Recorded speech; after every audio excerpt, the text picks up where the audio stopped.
भूमिका। अनादिकाल से ही मानव परम शांति, सुख व अमृत की खोज में लगा हुआ है। वह अपने सामर्थ्य के अनुसार प्रयत्न करता आ रहा है, लेकिन उसकी यह चाहत कभी पूर्ण नहीं हो पा रही है। ऐसा इसलिए है कि उसे इस चाहत को प्राप्त करने के मार्ग का पूर्ण ज्ञान नहीं है। सभी प्राणी चाहते हैं कि कोई कार्य न करना पड़े, खाने को स्वादिष्ट भोजन मिले, पहनने को सुंदर वस्त्र मिले, रहने को आलीशान भवन हो, घूमने के लिए सुंदर पार्क हो, मनोरंजन करने के लिए मधुर मधुर संगीत हो, नाचे गाए, खेले कूदें, मौज मस्ती मनाए और कभी बीमार न हो, कभी बूढ़े न हो और कभी मृत्यु न होवे आदि आदि। परंतु जिस संसार में हम रह रहे हैं, यहाँ न तो ऐसा कहीं पर नजर आता है और न ही ऐसा संभव है, क्योंकि यह लोक नाशवान है। इस लोक की हर वस्तु भी नाशवान है और इस लोक का राजा ब्रह्मकाल है, जो 1,00,000 मानव सूक्ष्म शरीर खाता है।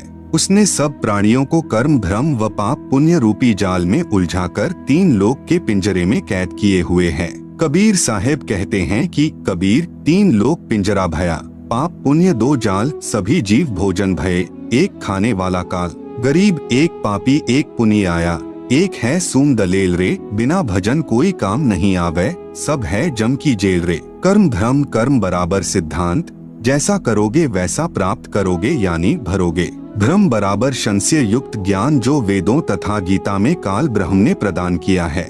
उदाहरणार्थ फॉर एग्जाम्पल, गीता अध्याय 15 श्लोक 1 से 4 में तथा अध्याय 4 श्लोक 31, 32, 34, अध्याय 7 श्लोक 18 में गीता ज्ञान दाता ब्रह्म ने कहा है कि यह संसार रूपी वृक्ष है। इसकी जड़ें यानी रूट्स ऊपर हैं तथा तीनों गुण रूपी शाखाएं नीचे हैं। जो इस संसार रूपी वृक्ष के विषय में पूर्ण जानकारी बताए वह पूर्ण संत अर्थात तत्वदर्शी संत है। जैसे तना कौन प्रभु है, डार कौन तथा तीनों शाखाएं कौन प्रभु है। यहाँ विचार काल में अर्थात जो गीता ज्ञान में तुझे बता रहा हूँ, मुझे इस संसार की रचना का ज्ञान नहीं है, क्योंकि मुझे इसके आदि यानी प्रारंभ का तथा अंत यानी अंतिम सिरे का ज्ञान नहीं है। इसलिए किसी तत्वदर्शी संत की खोज कर उस तत्वदर्शी संत के बताए भक्ति मार्ग यानी वे ऑफ वर्शिप अनुसार साधना करके उस परम पद व परमेश्वर की खोज करनी चाहिए, जहाँ जाने के पश्चात साधक पुनः लौटकर संसार में नहीं आता, अर्थात पूर्ण मोक्ष प्राप्त करता है। जिस पूर्ण परमात्मा से इस संसार रूपी वृक्ष का विस्तार हुआ है, अर्थात जिस परमेश्वर ने इस सृष्टि की रचना की है, उसी की पूजा करनी चाहिए। मैं यानी गीता ज्ञानदाता भी उसी परमेश्वर की शरण में हूँ। गीता अध्याय 3 श्लोक 31-32 में कहा है, गीता में जो ज्ञान दिया है यह मेरा मत यानी विचार है। भले ही यह पूर्ण नहीं है, फिर भी अन्य साधनाएं जो शास्त्र विधि रहित है उनसे श्रेष्ठ है। जो मेरे मत अनुसार साधना नहीं करता वह व्यर्थ प्रयत्न कर रहा है। पूर्ण परमात्मा की साधना से मिलने वाले लाभ की तुलना में गीता अध्याय 7 श्लोक 18 में गीता ज्ञान दाता ने अपनी साधना से मिलने वाले लाभ को भी अनुत्तम बताया है। इस प्रकार काल ब्रह्म द्वारा बताया ज्ञान धर्म युक्त है। वह नहीं चाहता कि कोई प्राणी इस पिंजरे रूपी कैद से बाहर निकल जाए। वह यह भी नहीं चाहता कि जीव आत्मा को अपने निज घर सतलोक का पता चले, इसलिए वह अपनी त्रिगुणी माया से हर जीव को भ्रमित किए हुए है। फिर मानव को ये उपरोक्त चाहत कहाँ से उत्पन्न हुई है? यहाँ ऐसा कुछ भी नहीं है। यहाँ हम सबने मरना है, सब दुखी व अशांत हैं। जिस स्थिति को हम यहाँ प्राप्त करना चाहते हैं, ऐसी स्थिति में हम अपने निज घर सतलोक में रहते थे। काल ब्रह्म के लोक में स्व इच्छा से आकर फंस गए और अपने निज घर का रास्ता भूल गए। कबीर साहेब कहते हैं कि इच्छा रूपी खेलन आया, ताते सुख सागर नहीं पाया।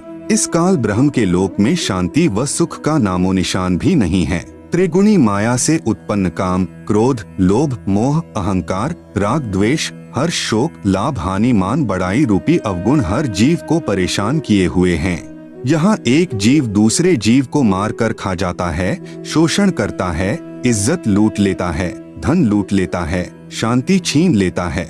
यहाँ पर चारों तरफ आग लगी है। यदि आप शांति से रहना चाहोगे तो दूसरे आपको नहीं रहने देंगे।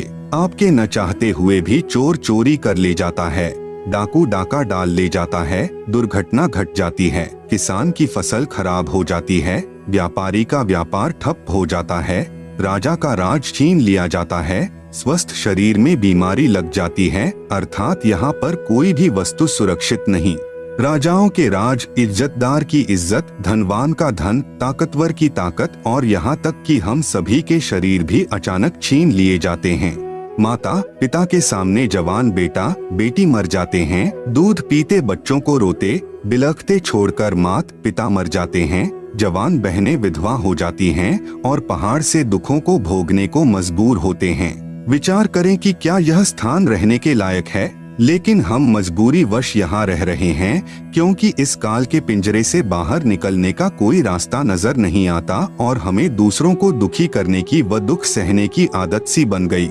यदि आप जी को इस लोक में होने वाले दुखों से बचाव करना है तो यहाँ के प्रभु काल से परम शक्ति युक्त परमेश्वर यानी परम अक्षर ब्रह्म की शरण लेनी पड़ेगी, जिस परमेश्वर का खौफ काल प्रभु को भी है, जिसके डर से यह उपरोक्त कष्ट उस जीव को नहीं दे सकता जो पूर्ण परमात्मा अर्थात परम अक्षर ब्रह्म यानी सत्य पुरुष की शरण पूर्ण संत के बताए मार्ग से ग्रहण करता है। वह जब तक संसार में भक्ति करता रहेगा उसको उपरोक्त कष्ट आजीवन नहीं होते। जो व्यक्ति इस पुस्तक ज्ञान गंगा को पढ़ेगा उसको ज्ञान हो जाएगा कि हम अपने निज घर को भूल गए हैं। वह परम शांति व सुख यहाँ न होकर निज घर सतलोक में है, जहाँ पर न जन्म है, न मृत्यु है, न बुढ़ापा, न दुख, न कोई लड़ाई झगड़ा है, न कोई बीमारी है, न पैसे का कोई लेन देन है, न मनोरंजन के साधन खरीदना है। वहाँ पर सब परमात्मा द्वारा निशुल्क व अखंड है। बंदी छोड़ गरीबदास जी महाराज की वाणी में प्रमाण है कि बिन ही मुख सारंग राग सुन, बिन ही तंती तार, बिना सुर अलगोजे बजै, नगर नाच घुमा, घंटा बाजै ताल नग, मंजीरे डफ झांझ, मुरली मधुर सुहावनी, निस्बासर और सांच, बीन बिहंगम बाजी, तरक तंबूरे तीर, राग खंड नहीं होत है, बंध्या रहत समीर, तरक नहीं तोरा नहीं, ना ही कशीस कबाब, अमृत प्याले मध पीवे, जो भाटी चवै शराब, मतवाले मस्तानपुर, गली गली गुलजार, संख शराबी फिरत हैं, चलो तास बजा, संख संख पत्नी नाचें, गावे शब्द सुभान, चंद्र बदन सूरज मुखी, ना ही मान गुमा, संख हिंडोले नूर नग, झूले संत हजूर, तख्त धनी के पास कर, ऐसा मुलक जहूर, नदी नाव नाले बगे, छूटे फुहारे सुन्न, भरे होद सरवर सदा, नहीं पाप नहीं पुण्य, ना कोई भिक्षुक दान दे, ना कोई हार व्यवहार, ना कोई जन्मे मरे, ऐसा देश हमार, जहाँ संखो लहर मेहर की उपजय, कहर जहाँ नहीं कोई, दास गरीब अचल अविनाशी, सुख का सागर सोई। सतलोक में केवल एक रस परम शांति व सुख है। जब तक हम सतलोक में नहीं जाएंगे तब तक हम परम शांति, सुख व अमृतत्व को प्राप्त नहीं कर सकते। सतलोक में जाना तभी संभव है जब हम पूर्ण संत से उपदेश लेकर पूर्ण परमात्मा की आजीवन भक्ति करते रहें।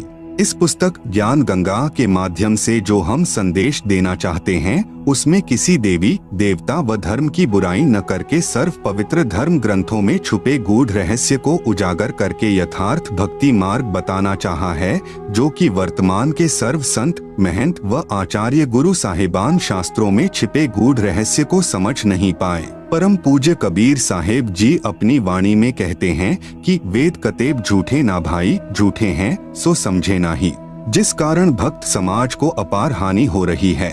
सब अपने अनुमान से व झूठे गुरुओं द्वारा बताई गई शास्त्र विरुद्ध साधना करते हैं, जिससे न मानसिक शांति मिलती है और न ही शारीरिक सुख, न ही घर व कारोबार में लाभ होता है और न ही परमेश्वर का साक्षात्कार होता है और न ही मोक्ष प्राप्ति होती है। यह सब सुख कैसे मिले तथा यह जानने के लिए कि मैं कौन हूँ, कहाँ से आया हूँ, क्यों जन्म लेता हूँ, क्यों मरता हूँ और क्यों दुख भोगता हूँ, आखिर यह सब कौन करवा रहा है और परमेश्वर कौन है, कैसा है, कहाँ है तथा कैसे मिलेगा और ब्रह्मा विष्णु और शिव के माता पिता कौन हैं और किस प्रकार से काल ब्रह्म की जेल से छुटकारा पाकर अपने निज घर यानी सतलोक में वापस जा सकते हैं।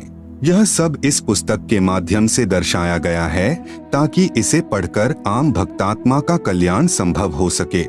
यह पुस्तक सतगुरु रामपाल जी महाराज के प्रवचनों का संग्रह है जो कि सदग्रंथों में लिखे तथ्यों पर आधारित है। हमें पूर्ण विश्वास है कि जो पाठक जन रुचि व निष्पक्ष भाव से पढ़कर अनुसरण करेगा उसका कल्याण संभव है। आत्म प्राण उद्धार ही ऐसा धर्म नहीं और कोटि अश्वमेघ यज्ञ सकल समाना भौर। जीव उद्धार परम पुण्य ऐसा कर्म नहीं और मरुस्थल के मृगजों सब मर गए दौड़ दौड़। भावार्थ, यदि एक आत्मा को सतभक्ति मार्ग पर लगाकर उसका आत्म कल्याण करवा दिया जाए तो करोड़ अश्वमेघ यज्ञ का फल मिलता है और उसके बराबर कोई भी धर्म नहीं है। जीवात्मा के उद्धार के लिए किए गए कार्य अर्थात सेवा से श्रेष्ठ कोई भी कार्य नहीं है। अपने पेट भरने के लिए तो पशु पक्षी भी सारा दिन भ्रमते हैं, उसी तरह वह व्यक्ति है जो परमार्थी कार्य नहीं करता। परमार्थी कर्म सर्वश्रेष्ठ सेवा जीव कल्याण के लिए किया कर्म है।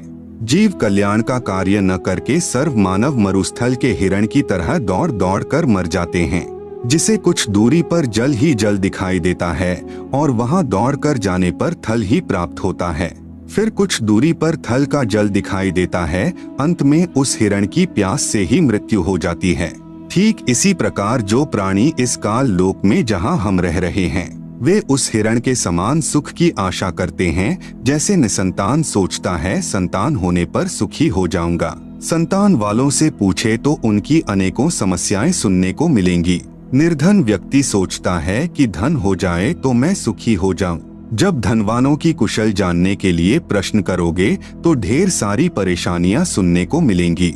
कोई राज्य प्राप्ति से सुख मानता है, यह उसकी महाभूल है। राजा यानी मंत्री, मुख्यमंत्री, प्रधानमंत्री, राष्ट्रपति को स्वप्न में भी सुख नहीं होता। जैसे 4-5 सदस्यों के परिवार का मुखिया अपने परिवार के प्रबंध में कितना परेशान रहता है।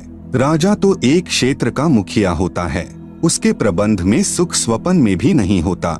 राजा लोग शराब पीकर कुछ गम भुलाते हैं, माया इकट्ठा करने के लिए जनता से कर यानी टैक्स लेते हैं। फिर अगले जन्मों में जो राजा सत्य भक्ति नहीं करते, पशु योनियों को प्राप्त होकर प्रत्येक व्यक्ति से वसूले कर यानी टैक्स को उनके पशु बनकर लौटाते हैं। जो व्यक्ति मनमुखी होकर तथा झूठे गुरुओं से दीक्षित होकर भक्ति तथा धर्म करते हैं, वे सोचते हैं कि भविष्य में सुख होगा, लेकिन इसके विपरीत दुख ही प्राप्त होता है। कबीर साहब कहते हैं कि मेरा यह ज्ञान ऐसा है कि यदि ज्ञानी पुरुष होगा तो इसे सुनकर हृदय में बसा लेगा और यदि मूर्ख होगा तो उसकी समझ से बाहर है। कबीर, ज्ञानी हो तो हृदय लगाई, मूर्ख हो तो गम ना पाई। अधिक जानकारी के लिए कृपया प्रवेश करें इस पुस्तक ज्ञान गंगा में। इस पुस्तक को पढ़कर सुप्रीम कोर्ट के वरिष्ठ अधिवक्ता श्री सुरेश चंद्र ने कहा, इस पुस्तक का नाम तो ज्ञान सागर होना चाहिए। कलयुग में सत्ययुग। संत रामपाल जी के सत्संग वचनों से उद्घृत। सत्ययुग उस समय को कहते हैं जिस युग में अधर्म नहीं होता, शांति होती है, पिता से पहले पुत्र की मृत्यु नहीं होती, स्त्री विधवा नहीं होती, रोग रहित शरीर होता है, सर्व मानव भक्ति करते हैं, परमात्मा से डरने वाले होते हैं क्योंकि वे आध्यात्मिक ज्ञान के सर्व कर्मों से परिचित होते हैं। मन, कर्म, वचन से किसी को पीड़ा नहीं देते तथा दुराचारी नहीं होते। जति, सती, स्त्री पुरुष होते हैं, वृक्षों की अधिकता होती है, सर्व मनुष्य वेदों के आधार से भक्ति करते हैं। वर्तमान में कलयुग है, इसमें अधर्म बढ़ चुका है। कलयुग में मानव की भक्ति के प्रति आस्था कम हो जाती है या तो भक्ति करते ही नहीं, यदि करते हैं तो शास्त्र विधि त्याग कर मनमानी भक्ति करते हैं, जो श्रीमद् भगवत गीता अध्याय 16 श्लोक 23-24 में वर्जित हैं, जिस कारण से परमात्मा से जो लाभ वांछित होता है वह प्राप्त नहीं होता। इसलिए अधिकतर मनुष्य नास्तिक हो जाते हैं। धनी बनने के लिए रिश्वत, चोरी, डाके डालने को माध्यम बनाते हैं, परंतु यह विधि धन लाभ की न होने के कारण परमात्मा के दोषी हो जाते हैं तथा प्राकृतिक कष्टों को झेलते हैं। परमेश्वर के विधान को मानव भूल जाता है कि किस्मत से अधिक प्राप्त नहीं हो सकता। यदि अन्य अवैध विधि से धन प्राप्त कर लिया तो वह रहेगा नहीं। जैसे एक व्यक्ति अपने पुत्र को सुखी देखने के लिए अवैध विधि से धन प्राप्ति करता था, कुछ दिनों पश्चात उसके पुत्र के दोनों गुर्दे खराब हो गए। जैसे तैसे करके गुर्दे बदलवाए 3 लाख रुपए खर्च हुआ। जो धन अवैध विधि से जोड़ा था वह सर्व खर्च हो गया तथा कुछ रुपए कर्जा भी हो गया। फिर लड़के का विवाह किया। 6 महीने के पश्चात बस दुर्घटना में इकलौता पुत्र मृत्यु को प्राप्त हुआ। अब न तो पुत्र रहा और न ही अवैध विधि से अर्जित किया गया धन। शेष क्या रहा? अवैध विधि से धन संग्रह करने में किए हुए पाप जो अभी शेष हैं, उनको भोगने के लिए जिससे पैसे ऐंठे थे उनका पशु यानी गधा, बैल, गाय बनकर पूरे करेगा। परंतु परम अक्षर ब्रह्म की शास्त्रानुकूल साधना करने वाले भक्त की किस्मत को परमेश्वर बदल देता है, क्योंकि परमेश्वर के गुणों में लिखा है कि परमात्मा निर्धन को धनवान बना देता है। सत्ययुग में कोई भी प्राणी मांस, तंबाकू, मदिरा सेवन नहीं करता, क्योंकि वे इनसे होने वाले पापों से परिचित होते हैं। मांस खाना पाप है। एक समय एक संत अपने शिष्य के साथ कहीं जा रहा था। वहाँ पर एक मछियारा तालाब से मछलियाँ पकड़ रहा था। मछलियाँ जल से बाहर तड़फ तड़फ कर प्राण त्याग रही थी। शिष्य ने पूछा, हे गुरुदेव, इस अपराधी प्राणी को क्या दंड मिलेगा? गुरुजी ने कहा, बेटा, समय आने पर बताऊंगा। 4-5 वर्ष के पश्चात दोनों गुरु शिष्य कहीं जाने के लिए जंगल से गुजर रहे थे।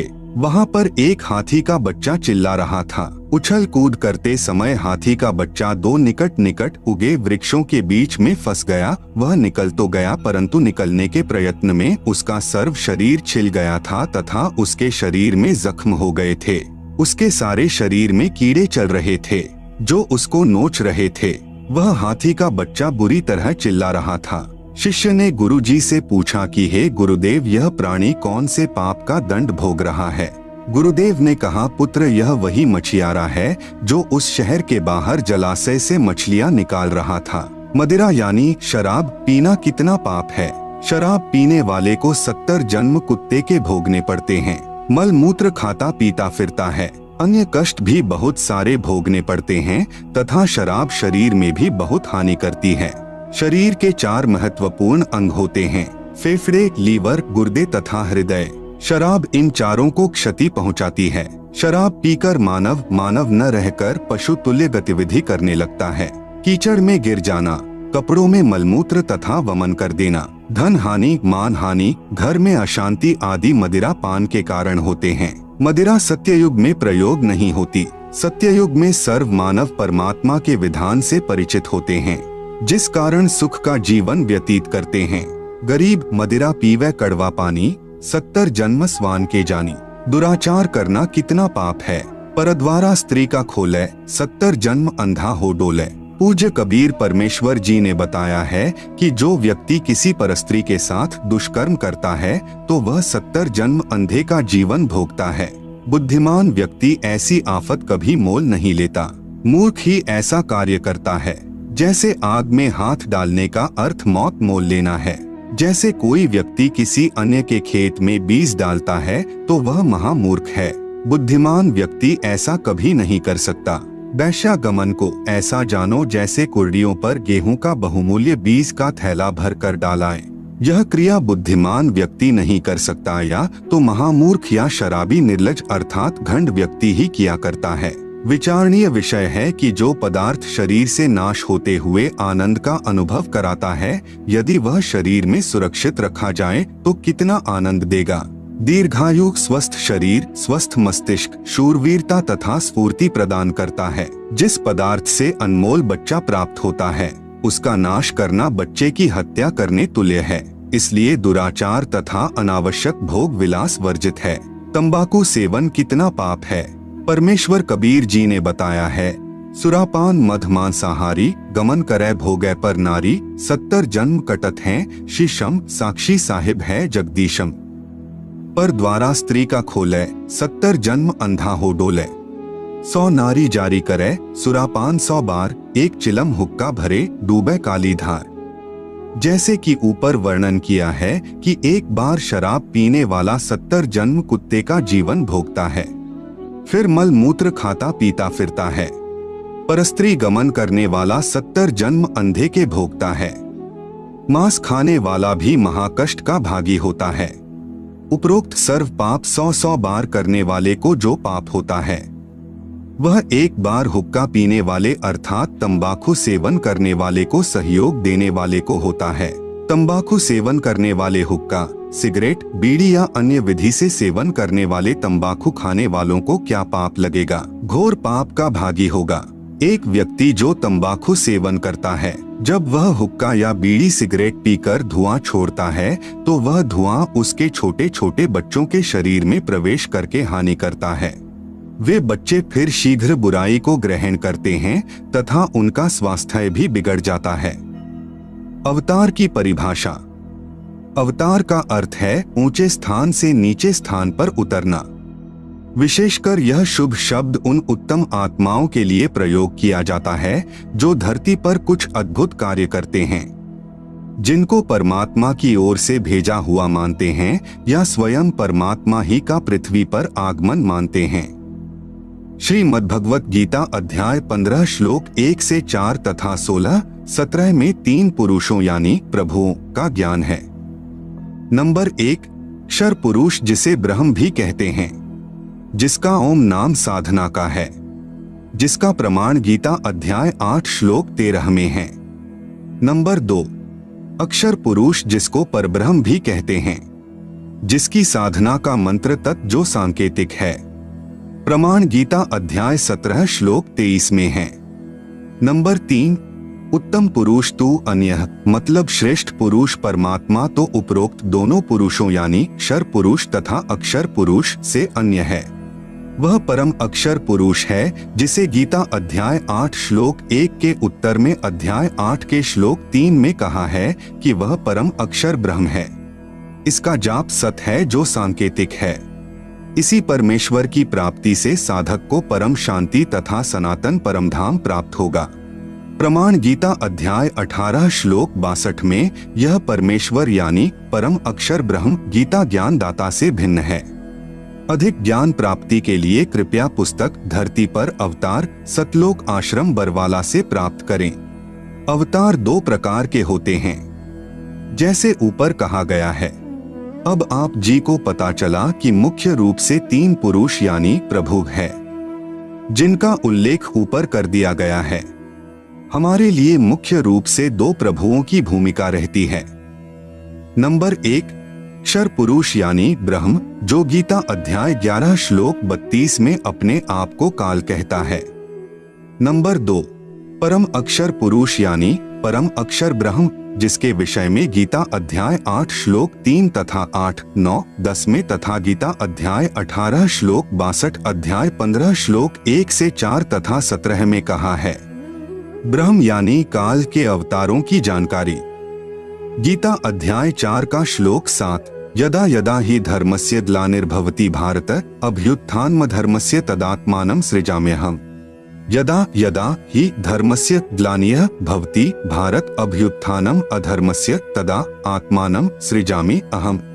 अनुवाद भारत यानी हे भारत, यदा यदा यानी जब जब, धर्मस्य यानी धर्म की, ग्लानियः यानी हानि और अधर्मस्य यानी अधर्म की, अभ्युत्थानम यानी वृद्धि, भवति यानी होती है, तदा यानी तब तब, ही यानी ही, अहम यानी मैं, आत्मानम यानी अपना अंश, अवतार, सृजामि यानी रचता हूँ अर्थात उत्पन्न करता हूँ। जैसे श्रीमद्भगवत गीता अध्याय 4 श्लोक 7 में गीता ज्ञान दाता ने कहा है कि जब जब धर्म में घृणा उत्पन्न होती है, धर्म की हानि होती है तथा अधर्म की वृद्धि होती है, तो मैं काल यानी ब्रह्म यानी क्षर पुरुष अपने अंश अवतार सृजन करता हूँ अर्थात उत्पन्न करता हूँ। जैसे श्री रामचंद्र जी तथा श्री कृष्ण चंद्र जी को काल ब्रह्म ने ही पृथ्वी पर उत्पन्न किया था, जो स्वयं श्री विष्णु जी ही माने जाते हैं। इनके अतिरिक्त 8 अवतार और कहे गए हैं, जो श्री विष्णु जी स्वयं नहीं आते अपितु अपने लोक से अपने कृपा पात्र पवित्र आत्मा को भेजते हैं। वे भी अवतार कहलाते हैं। कहीं कहीं पर 25 अवतारों का भी उल्लेख पुराणों में आता है। काल ब्रह्म यानी क्षर पुरुष के भेजे हुए अवतार पृथ्वी पर बढ़े अधर्म का नाश कत्लेआम अर्थात संहार करके करते हैं। उदाहरण के रूप में श्री रामचंद्र जी तथा श्री कृष्णचंद्र जी, श्री परशुराम जी तथा श्री निहकलंक जी, जो अभी आना शेष है, जो कलयुग के अंत में आएगा। ये सर्व अवतार घोर संहार करके ही अधर्म का नाश करते हैं, अधर्मियों को मारकर शांति स्थापित करने की चेष्टा करते हैं। परंतु शांति की अपेक्षा अशांति ही बढ़ती है। जैसे श्री रामचंद्र जी ने रावण को मारने के लिए युद्ध किया, युद्ध में करोड़ों पुरुष मारे गए, जिनमें धर्मी तथा अधर्मी दोनों ही मारे गए। फिर उनकी पत्नियां तथा छोटे बड़े बच्चे शेष रहे, उनका जीवन नरक बन गया। विधवाओं को अन्य व्यक्तियों ने अपनी हवस का शिकार बनाया। निर्वाह की समस्या उत्पन्न हुई, आदि आदि अनेकों अशांति के कारण खड़े हो गए। यही विधि श्री कृष्ण जी ने अपनाई थी, यही विधि श्री परशुराम जी ने अपनाई थी।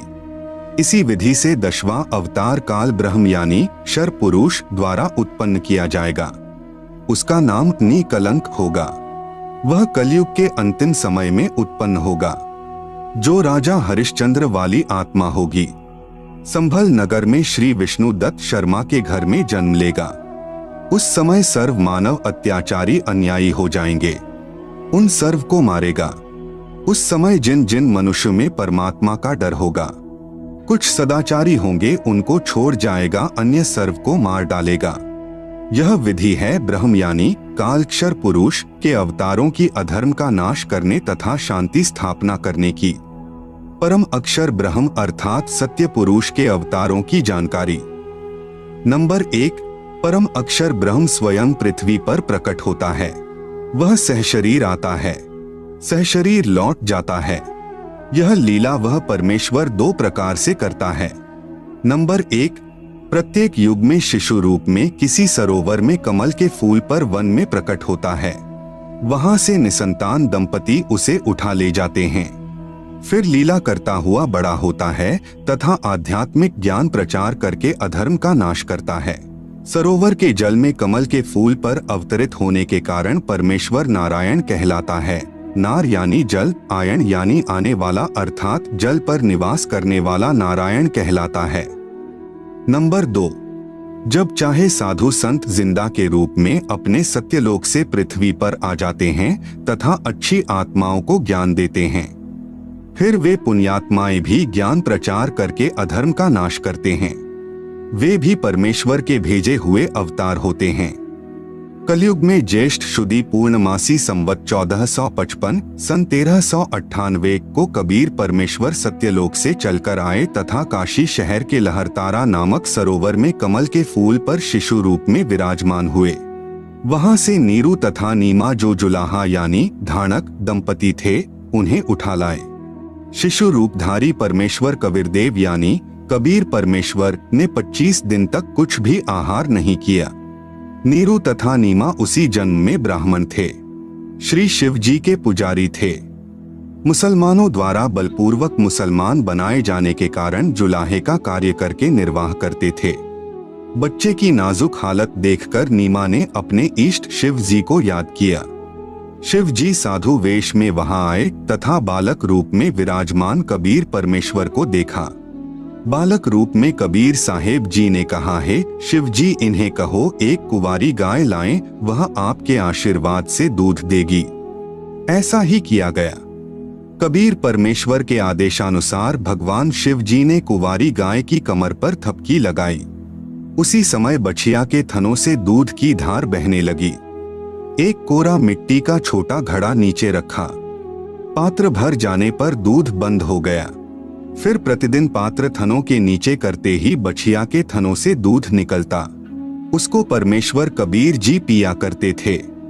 जुलाहे के घर परवरिश होने के कारण बड़े होकर परमेश्वर कबीर जी भी जुलाहे का कार्य करने लगे तथा अपनी अच्छी आत्माओं को मिले, उनको तत्व ज्ञान समझाया तथा स्वयं भी तत्व ज्ञान प्रचार करके अधर्म का नाश किया तथा जिन जिन को परमेश्वर जिंदा महात्मा के रूप में मिले, उनको सच्चखंड यानी सत्यलोक में ले गए तथा फिर वापस छोड़ा। उनको आध्यात्मिक ज्ञान दिया तथा अपने से परिचित कराया। वे उस परमेश्वर यानी सत्य पुरुष के अवतार थे। उन्होंने भी परमेश्वर से प्राप्त ज्ञान के आधार से अधर्म का नाश किया। वे अवतार कौन कौन हुए हैं? नंबर 1 आदरणीय धर्मदास जी, नंबर 2 आदरणीय मलुकदास जी, नंबर 3 आदरणीय नानक देव साहेब जी, सिख धर्म के प्रवर्तक, नंबर 4 आदरणीय दादू साहेब जी, नंबर 5 आदरणीय गरीबदास साहेब जी गांव छुड़ानी जिला झज्जर हरियाणा वाले तथा नंबर 6 आदरणीय घीसा दास साहेब जी गांव खेखड़ा जिला मेरठ उत्तर प्रदेश वाले। ये उपरोक्त सर्व अवतार परम अक्षर ब्रह्म यानी सत्य पुरुष के थे। अपना कार्य करके चले गए, अधर्म का नाश किया, जिस कारण से जनता में बहुत समय तक बुराई नहीं समाई। वर्तमान में संतों की कमी नहीं, परंतु शांति का नाम नहीं। कारण यह है कि इन संतों की साधना शास्त्रों के विरुद्ध है, जिस कारण से समाज में अधर्म बढ़ता जा रहा है। इन पंथों और संतों को सैकड़ों वर्ष हो गए ज्ञान प्रचार करते हुए, परंतु अधर्म बढ़ता ही जा रहा है। सत्य पुरुष का वर्तमान अवतार, जो सत्य साधना तथा तत्व ज्ञान का प्रचार परमेश्वर के पूर्वोक्त परमेश्वर के अवतार संत किया करते थे, जिससे आपसी प्रेम था, एक दूसरे के दुख में दुखी होते थे, असहाय व्यक्ति की मदद करते थे, वही शास्त्र विधि अनुसार साधना तथा वही आध्यात्मिक यथार्थ ज्ञान संत रामपाल दास जी महाराज को परमेश्वर कबीर साहेब जी ने प्रदान किया है। मार्च 1997 को फाल्गुन मास की शुक्ल प्रथमा को दिन के 10 बजे जिंदा महात्मा के रूप में सत्यलोक से आकर संत रामपाल दास जी महाराज को सतनाम तथा सारनाम दान करने का आदेश देकर अंतर्ध्यान हो गए। संत रामपाल दास जी महाराज भी परमेश्वर यानी परम अक्षर ब्रह्म के उन अवतारों में से एक हैं, जो आध्यात्मिक ज्ञान के द्वारा अधर्म का नाश करते हैं। अब विश्व में शांति होगी। सर्वधर्म तथा पंथों के व्यक्ति एक होकर आपस में प्रेम से रहा करेंगे। राजनेता भी निर्भिमानी, न्यायकारी तथा परमात्मा से डरकर कार्य करने वाले होंगे। जनता के सेवक बनकर निष्पक्ष कार्य किया करेंगे। धरती पर पुनः सत्ययुग जैसी स्थिति होगी। वर्तमान में धरती पर वह अवतार संत रामपाल दास जी हैं। अब घर घर में परमेश्वर के ज्ञान की चर्चा होगी। जहां गांव व शहरों में तथा पार्कों में बैठकर ताश खेलते हैं, कोई राजनीतिक बातें करता है, कोई अपने पुत्रों तथा पुत्र वधुओं की अच्छे या निकम्मे होने की चर्चा करते हैं, वहां परमेश्वर की महिमा की चर्चा होगी तथा ज्ञान गंगा पुस्तक में लिखे ज्ञान पर विचार हुआ करेगा। परमात्मा की महिमा करने मात्र से भी जीव पुण्य का भागी बनता है। फिर शास्त्र विधि अनुसार साधना करके जीवन सुखी बनाएंगे तथा आत्म कल्याण कराएंगे। धरती पर कलयुग में सत्ययुग जैसा समय आएगा। संत रामपाल दास जी महाराज ही वर्तमान में वास्तव में धरती पर अवतार हैं। अधिक जानकारी के लिए कृपया पढ़े पुस्तक धरती पर अवतार संपूर्ण। अमेरिका की महिला भविष्यवक्ता फ्लोरेंस की महत्वपूर्ण भविष्यवाणी। अमेरिका की विश्वविख्यात भविष्यवक्ता फ्लोरेंस ने अपनी भविष्यवाणियों में कई बार भारत का जिक्र किया है। The fall of sensational culture नाम की अपनी पुस्तक में उन्होंने लिखा है कि सन 2000 आते आते प्राकृतिक संतुलन भयावह रूप से बिगड़ेगा। लोगों में आक्रोश की प्रबल भावना होगी। दुराचार पराकाष्ठा पर होगा। पश्चिमी देशों के विलासितापूर्ण जीवन जीने वालों में निराशा, बेचैनी और अशांति होगी। अतृप्त अभिलाषाएं और जोर पकड़ेगी, जिससे उनमें आपसी कटुता बढ़ेगी। चारों ओर हिंसा और बर्बरता का वातावरण होगा। ऐसा वातावरण होगा कि चारों ओर हाहाकार मच जाएगा। लेकिन भारत से उठने वाली एक नई विचारधारा इस घातक वातावरण को समाप्त कर देगी। वह विचारधारा वैज्ञानिक दृष्टि से सामंजस्य और भाईचारे का महत्व समझाएगी। वह यह भी समझाएगी कि धर्म और विज्ञान में आपस में विरोध नहीं है। आध्यात्मिकता की उच्चता और भौतिकता का खोखलापन सबके सामने उजागर करेगी। मध्यम वर्ग उस विचारधारा से बहुत अधिक प्रभावित होगा। यह वर्ग समाज के सभी वर्गों को अच्छे समाज के निर्माण के लिए उत्प्रेरित करेगा। यह विचारधारा पूरे विश्व में चमत्कारी परिवर्तन लाएगी। मुझे अपनी छठी अतीन्द्रिय शक्ति से यह एहसास हो रहा है कि इस विचारधारा को जन्म देने वाला वह महान संत भारत में जन्म ले चुका है। उस संत के ओजस्वी व्यक्तित्व का प्रभाव सबको चमत्कृत करेगा। उसकी विचारधारा अध्यात्म के कम होते जा रहे प्रभाव को फिर से नई स्फूर्ति देगी। चारों ओर आध्यात्मिक वातावरण होगा। संत की विचारधारा से प्रभावित लोग विश्व के कल्याण के लिए पश्चिम की ओर चलेंगे। धीरे धीरे एशिया, यूरोप और अमेरिका पर पूरी तरह छा जाएंगे। उस संत की विचारधारा से पूरा विश्व प्रभावित होगा और उनके चरण चिन्हों पर चलेगा। पश्चिमी देश के लोग उन्हें ईसा, मुसलमान उन्हें एक सच्चा रहनुमा और एशिया के लोग उन्हें भगवान का अवतार मानेंगे। उस महान संत की विचारधारा से बौद्धिक क्रांति होगी, बुद्धिजीवियों की मान्यताएं बदलेंगी, उनमें ईश्वर के प्रति श्रद्धा और विश्वास की कोंपलें फूटेंगी। फ्लोरेंस के अनुसार वह संत भारत में जन्म ले चुके हैं। वह इस संत से काफी प्रभावित थी। अपनी एक दूसरी पुस्तक golden light of new era में भी उन्होंने लिखा है, जब मैं ध्यान लगाती हूँ तो अक्सर एक संत को देखती हूँ।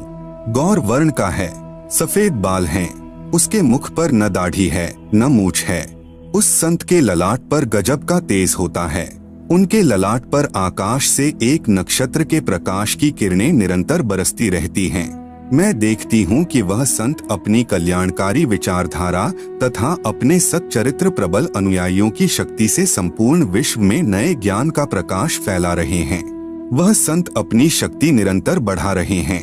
उनमें इतनी शक्ति है कि वह प्राकृतिक परिवर्तन भी कर सकते हैं।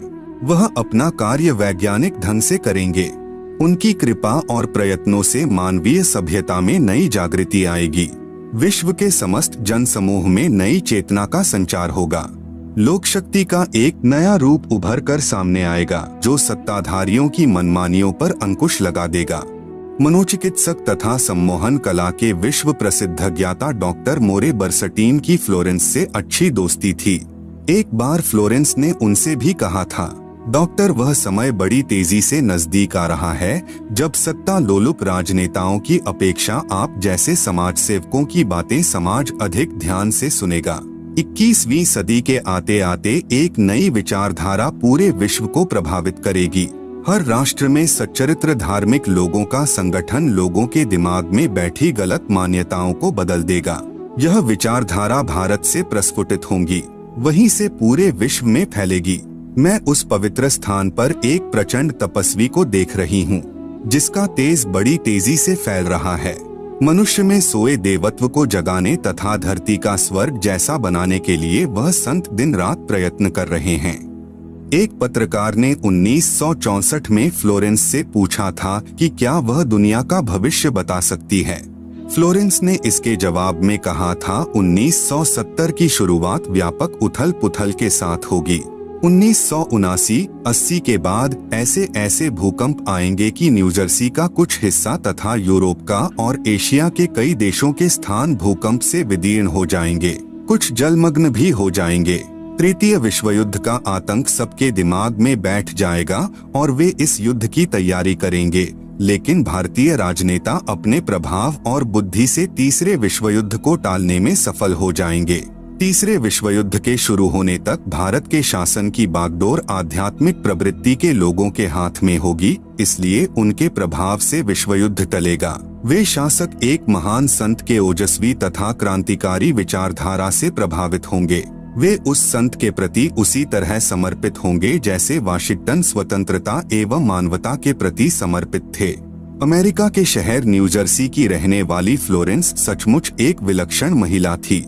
एक बार नेबेल नाम के व्यक्ति ने टीवी कार्यक्रम के दौरान उनसे बोला, आप भारत में जन्म ले चुके संत के बारे में तो अक्सर बताती रहती हैं, मैं अपने बारे में कुछ जानना चाहता हूँ, बताइए। फ्लोरेंस ने उसके दाहिने हाथ को थाम लिया और बोली, आप बहुत जल्द किसी दूसरे राज्य से प्रसारण करेंगे। नेबेल एक प्रसारण सेवा के कर्मचारी थे। फ्लोरेंस की इस बात पर वह हंसने लगे। कुछ क्षण बाद बोले, आपने मुझसे यह अच्छा मजाक किया। यदि हमारी कंपनी के अधिकारी इस कार्यक्रम को देख रहे होंगे तो मैं दूसरे राज्य में जाऊं या नहीं, फिलहाल अपनी कंपनी से तुरंत निकाल दिया जाऊंगा। कुछ ही मिनटों के बाद टीवी के कंट्रोल रूम का फोन घनघना उठा। फोन नेबेल के लिए था। उनकी कंपनी के जनरल मैनेजर उनसे बात करना चाहते थे। नेबेल ने जब फोन उठाया तो उन्होंने कहा, हमने न्यूयॉर्क से प्रसारण करने का काम शुरू करने का निर्णय लिया है, वहां तुम्हें ही भेजा जाएगा। अभी यह बात गुप्त रखना, इसकी घोषणा कल की जाएगी। मैं टीवी पर फ्लोरेंस के साथ तुम्हारी बातचीत देख रहा था। फ्लोरेंस ने तुम्हारे विषय में जो बताया है वह पूरी तरह सच है। आश्चर्य है कि उन्हें यह बात कैसे मालूम हो गई। नेबेल फ्लोरेंस का चेहरा देखता रह गया। कुछ पत्रकारों ने उनसे एक बार पूछा था कि वह भविष्य को कैसे देख लेती हैं। तथा गायब व्यक्ति या वस्तुओं का पता कैसे लगा लेती हैं? तो फ्लोरेंस ने बताया, मुझे स्वयं नहीं मालूम कि ऐसा कैसे संभव हो जाता है। मैं भविष्य के विषय में एक बहुत महत्वपूर्ण बात बता रही हूँ। 20वीं शताब्दी के अंत में भारतवर्ष से एक प्रकाश निकलेगा। यह प्रकाश पूरी दुनिया को उन दैवी शक्तियों के विषय में जानकारी देगा जो अब तक हम सभी के लिए रहस्यमय बनी हुई हैं। देवी शक्तियों की जानकारी जो संत रामपाल दास जी महाराज द्वारा बताई गई हैं। कृपया पढ़ें इसी पुस्तक के पृष्ठ 22 पर सृष्टि रचना, एक दिव्य महापुरुष द्वारा यह प्रकाश पूरे विश्व में फैलेगा। वह सभी को सतमार्ग पर चलने की प्रेरणा देगा। समस्त दुनिया में एक नई सोच की ज्योति फैलेगी। जब मैं ध्यानावस्था में होती हूँ तो अक्सर यह दिव्य महापुरुष मुझे दिखाई देते हैं। फ्लोरेंस ने बार बार इस संत या दिव्य महापुरुष का जिक्र किया है। साथ ही यह भी बताया है कि उत्तरी भारतवर्ष के एक पवित्र स्थान पर वह मौजूद हैं। सज्जनों, उपरोक्त भविष्यवाणी तथा वर्तमान वाणी है जो परम संत रामपाल महाराज जी पर खरी उतरती है तथा इसी का समर्थन अन्य भविष्यवाणियां भी करती है जो आगे लिखी हैं। भाई बाले वाली जन्म साखी में प्रमाण। एक महापुरुष के विषय में भाई बाले वाली जन्म साखी में प्रहलाद भक्त की भविष्यवाणी। भाई बाले वाली जन्म साखी में लिखा गया विवरण स्पष्ट करता है कि संत रामपाल दास जी महाराज ही वह अवतार है जिन्हें परमेश्वर कबीर जी तथा संत नानक जी के पश्चात पंजाब की धरती पर अवतरित होना था। संत रामपाल दास जी महाराज 8 सितंबर सन 1951 को गांव धनाना, जिला सोनीपत, हरियाणा प्रांत, उस समय पंजाब प्रांत, भारत की पवित्र धरती पर श्री नंदराम जाट के घर जाट वर्ण में श्रीमती इंदिरा देवी की कोख से जन्मे। इस विषय में जन्म साखी भाई बाले वाली हिंदी वाली में जिसके प्रकाशक हैं भाई जवाहर सिंह कृपाल सिंह एंड कंपनी, पुस्तका वाले, बाजार माई सेवा, अमृतसर, पंजाब तथा पंजाबी वाली के प्रकाशक है भाई जवाहर सिंह कृपाल सिंह, पुस्तका वाले, गली 8 बाग, रामानंद, अमृतसर, पंजाब। इसमें लिखा अमर लेख इस प्रकार है। एक समय भाई बाला तथा मर्दाना को साथ लेकर सतगुरु नानक देव जी भक्त प्रहलाद जी के लोक में गए जो पृथ्वी से कई लाख कोस दूर अंतरिक्ष में है। प्रहलाद ने कहा कि हे नानक जी, आपको परमात्मा ने दिव्य दृष्टि दी तथा कलयुग में बड़ा भक्त बनाया है। आपका कलयुग में बहुत प्रताप होगा। यहाँ पर प्रहलाद के लोक में पहले कबीर जी आए थे या आज आप आए हो, एक और आएगा जो आप दोनों जैसा ही महापुरुष होगा। इन तीनों के अतिरिक्त यहाँ मेरे लोक में कोई नहीं आ सकता। भक्त बहुत हो चुके हैं, आगे भी होंगे, परंतु यहाँ मेरे लोक में वही पहुँच सकता है जो इन जैसी महिमा वाला होगा और कोई नहीं। इसलिए इन तीनों के अतिरिक्त यहाँ कोई नहीं आ सकता। मर्दाने ने पूछा कि हे प्रहलाद जी, कबीर जी जुलाहा थे, नानक जी खत्री हैं, वह तीसरा किस वर्ण यानी जाति से तथा किस धरती पर अवतरित होगा? प्रहलाद भक्त ने कहा, भाई सुन, नानक जी के सच्चखंड जाने के सैकड़ों वर्ष पश्चात पंजाब की धरती पर जाट वर्ण में जन्म लेगा तथा उसका प्रचार क्षेत्र शहर बरवाला होगा। लेख समाप्त। विवेचन। संत रामपाल दास जी महाराज वही अवतार हैं जो अन्य प्रमाणों के साथ साथ जन्म साखी में लिखे वर्णन पर खरे उतरते हैं। जन्म साखी में 100 वर्ष के पश्चात लिखा है। यहाँ पर सैकड़ों वर्ष पश्चात कहा गया था, जिसको पंजाबी भाषा में लिखते समय 100 वर्ष ही लिख दिया, क्योंकि मर्दाना ने पूछा था कि वह कौन से युग में नजदीक ही आएगा। तब भक्त प्रहलाद ने कहा कि श्री नानक जी के सैकड़ों वर्ष पश्चात कल युग में ही वह संत जाट वर्ण में जन्म लेगा। इसीलिए यहाँ 100 वर्ष के स्थान पर सैकड़ों वर्षों ही न्यायोचित है तथा प्रचार क्षेत्र बरवाला के स्थान पर बटाला लिखा गया है। इसके दो कारण हो सकते हैं कि शहर बरवाला, जिला हिसार, हरियाणा उस समय पंजाब प्रांत में सुप्रसिद्ध नहीं था तथा बटाला शहर पंजाब प्रांत में प्रसिद्ध था। लेखनकर्ता ने इस कारण से बरवाला के स्थान पर बटाला लिख दिया। दूसरा, प्रिंट करते समय हालेक की जगह हटालेक प्रिंट हो गया है। एक और विशेष विचारणीय पहलू है कि पंजाब के बटाला शहर में कोई भी जाट संत नहीं हुआ है जो इन महापुरुषों यानी परमेश्वर कबीर देव जी व श्री नानक देव जी के समान महिमावान तथा इनके समान ज्ञानवान हुआ हो। इस आधार से तथा अन्य प्रमाणों के आधार से तथा इस जन्म साखी के आधार से स्पष्ट है कि वह तीसरे महापुरुष संत रामपाल दास जी महाराज हैं तथा इनका आध्यात्मिक ज्ञान भी इन दोनों महापुरुषों यानी परमेश्वर कबीर जी तथा श्री नानक देव जी से मेल खाता है। आप देखेंगे दोनों फोटो कॉपी जो जन्म साखी भाई बाले वाली जो कि एक पंजाबी भाषा में है तथा दूसरी हिंदी में है जो कि पंजाबी भाषा से ही अनुवादित है। इसमें कुछ प्रकरण ठीक नहीं लिखा है।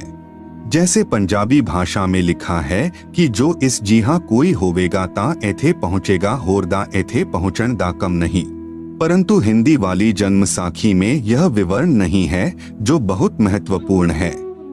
इससे सिद्ध है कि लिखते समय कुछ प्रकरण बदल जाता है। फिर भी ढेर सारे प्रमाण जो इस पुस्तक में अन्य महापुरुषों के द्वारा संत रामपाल दास जी के विषय में कहे हैं वे भी इसी को प्रमाणित करते हैं।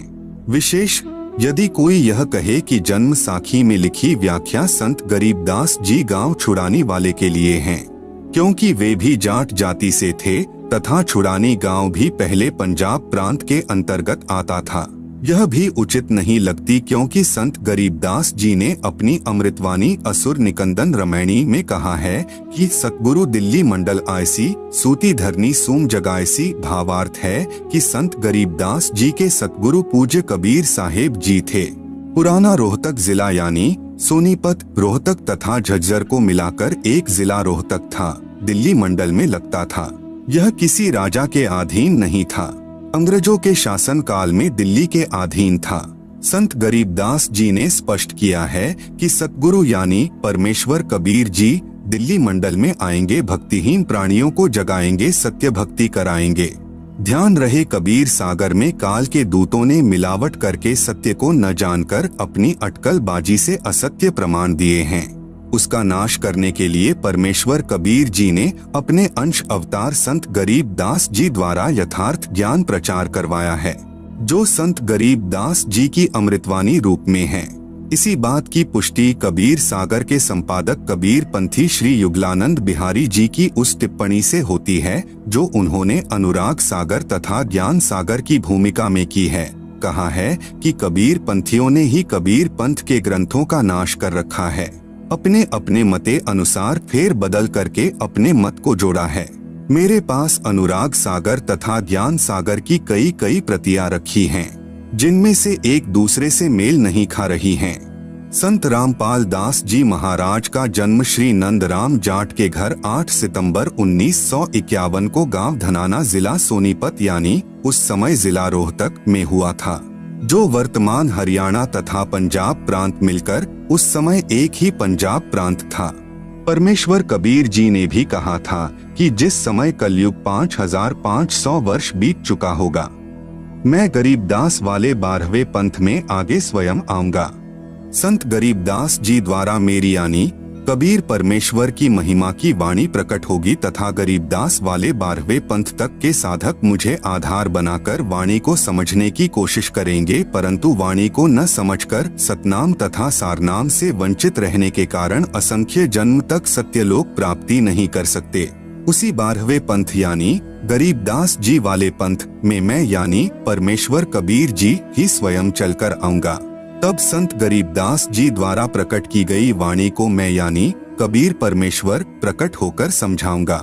इससे सिद्ध हुआ कि जन्म साखी में जिस जाट संत के विषय में कहा है, निर्विवाद रूप से वह संत रामपाल दास जी महाराज जी ही हैं। फिर भी हम संत गरीबदास जी का विशेष आदर करते हैं, क्योंकि उन्होंने परमेश्वर कबीर जी का अमर संदेश सुनाया है।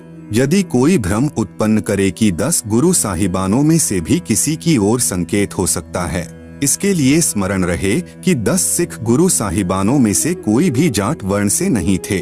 दूसरे सिख गुरु श्री अंगद देव जी खत्री थे, तीसरे गुरु जी श्री अमरदास जी भी खत्री थे, चौथे गुरु जी श्री रामदास जी खत्री थे तथा 5वें गुरु जी श्री अर्जुन देव जी से लेकर 10वें तथा अंतिम श्री गुरु गोविंद सिंह जी तक श्री गुरु रामदास जी की संतान अर्थात खत्री थे। फिर भी हम सभी सिख गुरु साहिबानों का विशेष आदर करते हैं।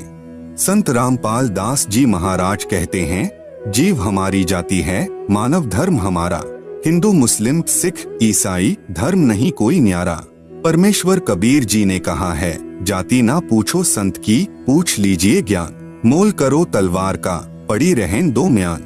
कृपया प्रमाण के लिए देखें फोटो कॉपी जन्म साखी पंजाबी गुरुमुखी, पंजाबी भाषा वाली तथा हिंदी वाली दोनों में आप जी सहज में समझ सकते हो कि वास्तविकता क्या है। जन्म साखियों के प्रकाशक हैं भाई जवाहर सिंह कृपाल सिंह, अमृतसर, पंजाब। कृपया देखें फोटो कॉपी जन्म साखी भाई बाले वाली पंजाबी भाषा वाली के पृष्ठ 272 की। कृपया देखें फोटो कॉपी जन्म साखी भाई बाले वाली के पृष्ठ 273 की। कृपया देखें फोटो कॉपी जन्म साखी भाई बाले वाली हिंदी वाली के पृष्ठ 305 की। प्रश्न: एक संस्कृत के विद्वान शास्त्री ने कहा कि आपके गुरु संत रामपाल दास जी महाराज संस्कृत नहीं पढ़े हैं।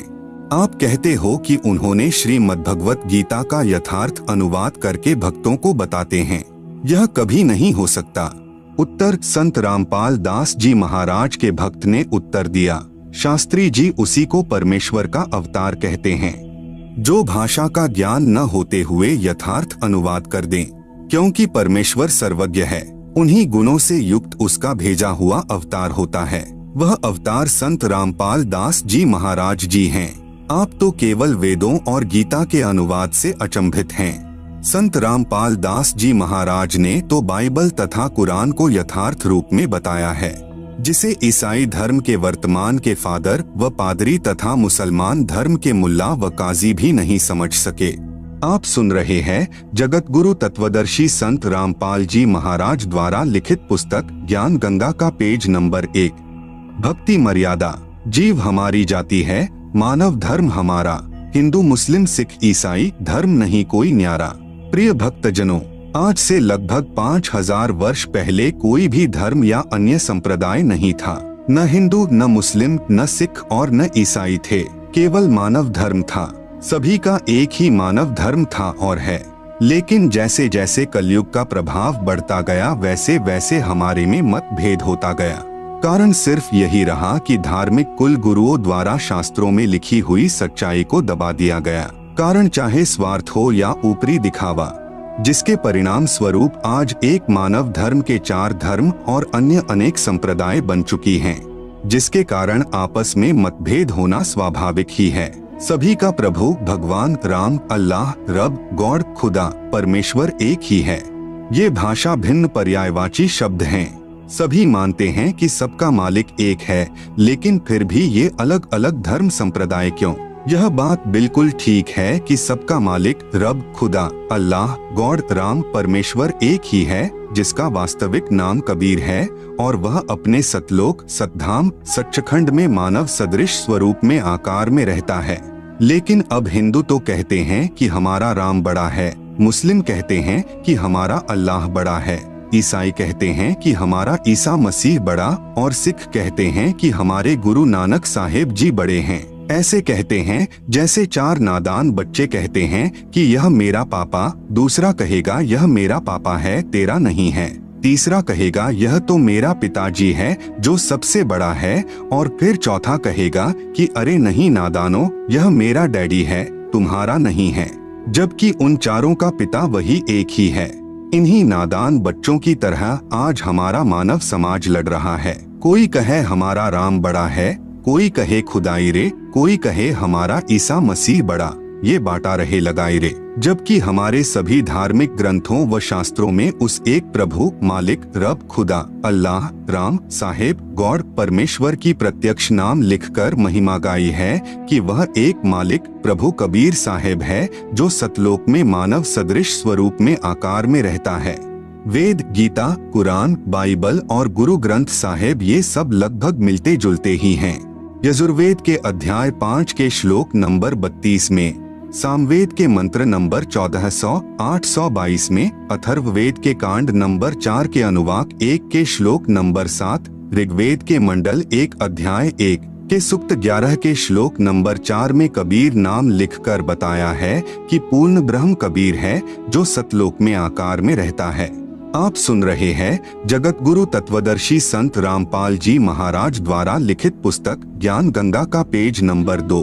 गीता जी चारों वेदों का संक्षिप्त सार है। गीता जी भी उसी सत्पुरुष पूर्ण ब्रह्म कबीर की तरफ इशारा करती है। गीता जी के अध्याय 15 के श्लोक नंबर 16, 17, अध्याय 18 के श्लोक नंबर 46, 61, 62, अध्याय 8 के श्लोक नंबर 3, 8 से 10 तथा 22 में, अध्याय 15 के श्लोक नंबर 1, 2, 3, 4 में उसी पूर्ण परमात्मा की भक्ति करने का इशारा किया है। श्री गुरु ग्रंथ साहिब पृष्ठ नंबर 24 पर और पृष्ठ नंबर 721 पर नाम लिखकर कबीर साहेब की महिमा गाई है। इसी प्रकार कुरान और बाइबल एक ही शास्त्र समझो। दोनों लगभग एक ही संदेश देते हैं कि उस कबीर अल्लाह की महिमा बयान करो जिसकी शक्ति से ये सब सृष्टि चलायमान है। कुरान शरीफ में सूरत फुरकानी नंबर 25 की आयत नंबर 52 से 59 तक में कबीरन, खबीरा, कबीरू आदि शब्द लिखकर उसी एक कबीर अल्लाह की पाकी बयान की हुई है कि ए पैगंबर मोहम्मद, उस कबीर अल्लाह की पाकी बयान करो जो 6 दिन में अपनी शक्ति से सृष्टि रचकर 7वें दिन तख्त पर जा बिराजा अर्थात सतलोक में जाकर विश्राम किया। वह अल्लाह प्रभु कबीर है। इसी का प्रमाण बाइबल के अंदर उत्पत्ति ग्रंथ में सृष्टि क्रम में बाइबल के प्रारंभ में ही 7 दिन की रचना में चैप्टर 1 वर्सेस 20, चैप्टर 2 वर्सेस 5 में है। सभी संतों व ग्रंथों का सार यही है कि पूर्ण गुरु जिसके पास तीनों नाम हो और नाम देने का अधिकार भी हो, उससे नाम लेकर जीव को जन्म मृत्यु रूपी रोग से छुटकारा पाना चाहिए। क्योंकि हमारा उद्देश्य आपको काल की कारागार से छुटवाकर अपने मूल मालिक कबीरदेव यानी कबीर साहेब के सतलोक को प्राप्त करवाना है। कबीरदेव ने अपनी वाणी में कहा है कि एक जीव को काल साधना से हटाकर पूर्ण गुरु के पास लाकर सत उपदेश दिलाने का पुण्य इतना होता है कि जितना करोड़ गाय बकरे आदि प्राणियों को कसाई से छुटवाने का होता है। क्योंकि यह अबोध मानव शरीरधारी प्राणी गलत गुरुओं द्वारा बताई गई शास्त्र विरुद्ध साधना से काल के जाल में फंसा रहकर न जाने कितने दुखदायी 84 लाख योनियों के कष्ट को झेलता रहता है। जब यह जीवात्मा कबीरदेव यानी कबीर साहेब की शरण में पूरे गुरु के माध्यम से आ जाती है, नाम से जुड़ जाती है, तो फिर इसका जन्म तथा मृत्यु का कष्ट सदा के लिए समाप्त हो जाता है और सतलोक में वास्तविक परम शांति को प्राप्त करता है। अब प्रश्न आता है कि आजकल गुरु ज्यादा से ज्यादा शिष्य बनाकर अपनी योग्यता का प्रमाण दिखाते हैं, अर्थात हर कोई 4 कथा सीख लेता है और कहता है कि मैं भी नाम दे देता हूँ और भोली आत्माओं को काल के जाल में डाल देता है। चूंकि शास्त्रों के विरुद्ध नाम उपदेश देने वाले और जपने वाले सभी निश्चित ही नरक के अधिकारी होंगे और उनको नरक में उल्टा लटकाया जाएगा। यह कथन शास्त्र यानी गीता, वेद व सर्व ग्रंथ ही बताते हैं। इसी कथन को सिद्ध करने के लिए एक संक्षिप्त कथा बताता हूँ।